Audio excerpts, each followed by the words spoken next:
Hello everyone, I'm here with Mary Kuhner, woman candidate master. That's your title, right? Great. I'm sorry I didn't get the pleasure to interview you. You were one of the first people who agreed. But we get the chance to talk now, and you shared second place. Tell me a little bit, how do you feel? I have more of a story to tell than I would have on Friday, for sure. I feel like I'm the queen of bad positions. I had 4 losing positions in this tournament, and I got 3 points out of them. Which says something. My coach is going to say, if you can play that well, why do you get those bad positions? Well, you know, chess is about learning how to fight and never give up and just find ways out of difficult situations. And you certainly were able to be creative enough to find your way back, especially in the last round. I know that you had an exchange down, but then you pushed your A pawn, you won in B2, and suddenly the B2 pawn was promoted, right? It turned into a monster. Exactly. I was quite surprised. I just thought, I don't like to resign while I still have threats. So, you know, there were some knight forks, there was this pawn, maybe there's something here. This is a diagonal, rook is on a diagonal with my queen, it's on defended knights. And I think probably at every point she could have defended it until suddenly it was too late. Yeah, it was kind of unexpected because it seems she had a really good position, but then your knights are very strong. To tell the truth, I'm a huge fan of knights. What's your favorite piece? I love queens and I'm a second player, but I also very fond of knights. Okay, good. So we're at the I same play page. a lot of opponents who are willing to trade positions and their knights. Sort of in the Dutch, you can do a lot. Right, that's true. And you like the Dutch?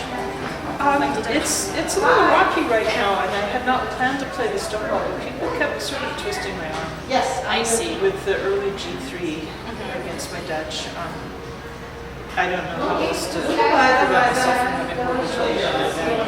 Oh, okay, but do you normally play the Stonewall? Or? I normally play the classical if people let me, though right now Seattle sort of grips it more for me, so I don't have to demonstrate this very often. But you did here. I think you played 2 or 3. How many did you? 2, yes. 2, right? This was a very different mix of openings than I would see it. And well, this is an exciting tournament for you, finishing, sharing second. And your rating was, lower technically, but I always tell everyone rating is just a number, and you shouldn't focus on that. Did you ever feel any nervousness? Oh goodness. You did. Okay, it didn't look like you did. Well, I spent a fair amount of time kicking myself in the games that I was losing, which was most of them. In my game against Jayashri, I thought, I know that she's an attacking player and she attacks very optimistically, so I'm going to provoke her to attack, I'm going to defend well, and I'm going to beat her. And if you back up from the game, that was the plan and it worked, but if you focus in, I was losing. It was round 4 that you played against her, right? Yes. Yeah, and that she had the bishop in F3. She had ferocious attack. She did. Absolutely ferocious. But she helped you with the trades, and then you just after that, as soon as she gave you the chance, you did not let that go. That game. I loved your comeback after, because it seemed that you're not going to survive, but then you if found. she'd taken my pawn in the center so that her bishop would open up, I don't think I would have survived. Tell me a little bit, how did you get started with chess? When did you learn to play, and did you? My mother taught me to play when I was 8 because I was pestering her when she was playing with her friends. And I read all the books in the house, which wasn't many. Okay. And then when I was 15, my girlfriend said, you can beat me, you can beat your mom, you can beat your dad, you must be good. Why don't you play this tournament this weekend? Okay. I was terrible. And No, don't say that. It was a lesson, right? Yeah. The thing that sticks with me though is at the end of the tournament, the guy who just beat me, I actually got 2 points out of 5. It wasn't awful. Okay. But he took me over the wall chart and he said, I'm a C player and I can beat you, okay? And these guys up here are A players. They can crush me. And this guy is the champion of Alaska. And on a national and international scale, that's still peanuts. Okay. And I was flabbergasted. I never thought it was possible to be that good. Really had no emotional appreciation, but seeing it laid out like that, I think, wow, there's a lot more. Did you spend time trying to get better, or did life take you other routes? I played a tournament a month for the next 8 years. Okay. I mean, what made you stop, or if you can't share? I certainly can. It was very clear cut. I had just played in the U.S. Women's Championship in '87, and I was this close to master. And I went back to Berkeley, and my PhD advisor said, "You haven't got anything done in the last year. Oh, Are you perhaps in the wrong place?" And I blurted out, which I hadn't admitted to anyone, including myself, "This project I'm working on will never work. So that's why I'm not getting anything done. I'm working on a project that won't work." And she said, "Wow, it's good that you recognize that. Now what are you going to do about it?" So I totally abandoned my project, started another one, didn't play chess, got the PhD. okay. I didn't know you had a PhD, so I should call you a doctor. Okay, I'm sorry. And then I had this stupid pride thing going, because I knew if I went back to playing, I would lose. I was 30 points for master, and I would just lose them. And I really regret it now. And what was your PhD in, if I may ask? Genetics.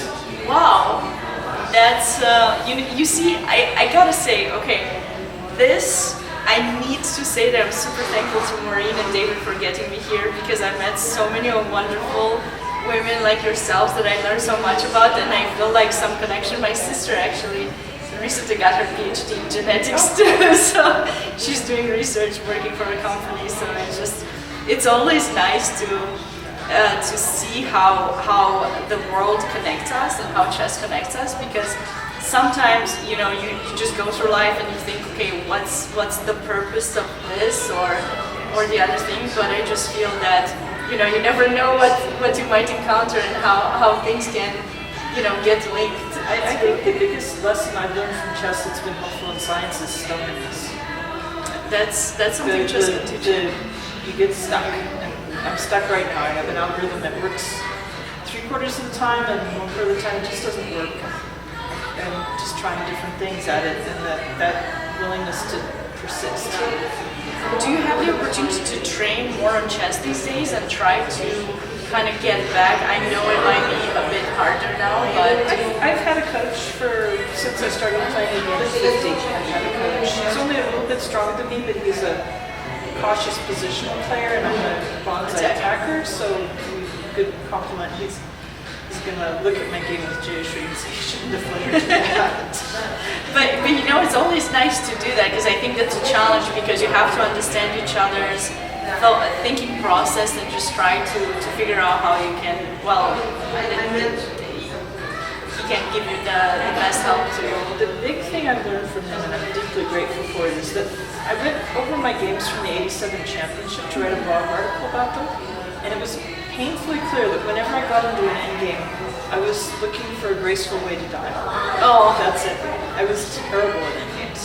Are you working on your endgames? Because I love endgames, so if you ever want to talk about endgames, feel free to reach out. We spent something like 2 straight years on work endgames, and I went from having no clue to occasionally winning an equal material work endgame. It's been just very satisfying.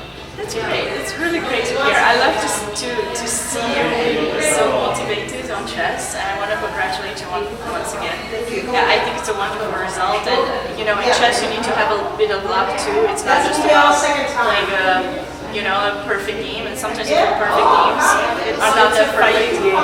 It's not about perfection. It's about struggle. Exactly, and finding the creativity to come back from tough positions. So, I'm really glad. Again, congratulations, and thank you for this interview. Thank you. Thanks. Okay, you know what? Okay.